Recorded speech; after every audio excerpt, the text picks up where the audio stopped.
முக்கிய செய்தி. தமிழ்நாடு சட்டப்பேரவை தேதி குறிப்பிடாமல் ஒத்திவைக்கப்படுகிறது. சபாநாயகர் அப்பாவு தெரிவித்திருக்கிறார்.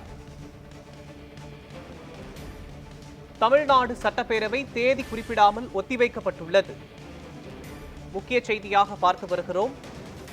இது தொடர்பான விவரங்களை வழங்குவதற்காக நமது செய்தியாளர் சாம்வேல் எபினேசர் இணைப்பில் இணைக்கிறார். சாம்வேல் எபினேசர், வணக்கம். தமிழ்நாடு சட்டப்பேரவை தேதி குறிப்பிடாமல் ஒத்திவைக்கப்பட்டுள்ளது. இது பற்றிய முழுமையான விவரங்களை பதிவு பண்ணுங்க. மோகன், இன்றைய தினம் சட்டப்பேரவை கூட்டத்தொடரானது இன்றுடன் அதாவது இந்த கூட்டத்தொடரானது நிறைவடைந்திருக்கிறது.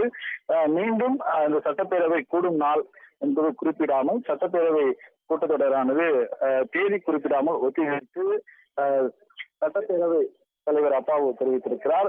கடந்த 34 நாட்களாக நிதிநிலை அறிக்கை 2025-2026 ஆண்டுக்கான நிதிநிலை அறிக்கை தொடர்பான கூட்டத்தொடரானது தற்போது நடைபெற்று வருகிறது. இந்த 34 நாட்களும் அனைத்து துறையில் சம்பந்தப்பட்ட மானிய கோரிக்கைகளானது நிறைவேற்றப்பட்டு அதே போல புதிய திட்டங்களும் அறிவிக்கப்பட்டிருந்தது. இந்த நிலையில் இன்றுடன் இந்த சட்டப்பேரவை கூட்டத்தொடரானது இந்த 2025-2026 நிதிநிலை அறிக்கை தொடர்பான மானிய கோரிக்கை மீதான விவாதம் மற்றும் அதே போல புதிய அறிவிப்புகள் என கூடி வந்த சட்டப்பேரவை இன்றைய தினத்துடன் தேதி குறிப்பிடாமல் ஒத்திவைக்கப்பட்டிருக்கிறது. குறிப்பாக இன்றைய தினம் உள்துறை தொடர்பான மானிய கோரிக்கையானது தமிழ்நாடு முதலமைச்சர் மு க ஸ்டாலின் அவர்கள் அறிவிப்புகளானது வெளியிட்டிருந்தார். பல்வேறு அறிவிப்புகள் காவல்துறையினர்களுக்கு 102 புதிய அறிவிப்புகளானது வெளியிடப்பட்டிருந்தது. அதே போல தமிழகத்தில் காலனி என பயன்படுத்தக்கூடிய ஆதி குடிகள் இருக்கக்கூடிய பகுதிகளில் காலனி என அழைக்கப்படும் பெயர் இன்று இத்துடன் அவை குறிப்புகள் மற்றும் அரசு பதிவேடுகள் மற்றும் புழக்கத்தில் இருக்கக்கூடிய அந்த பெயரானது நீக்கப்படும் எனவும் தமிழ்நாடு முதலமைச்சர் மு க ஸ்டாலின் இன்று அவர் அறிவிப்பானது வெளியிட்டிருந்தார்.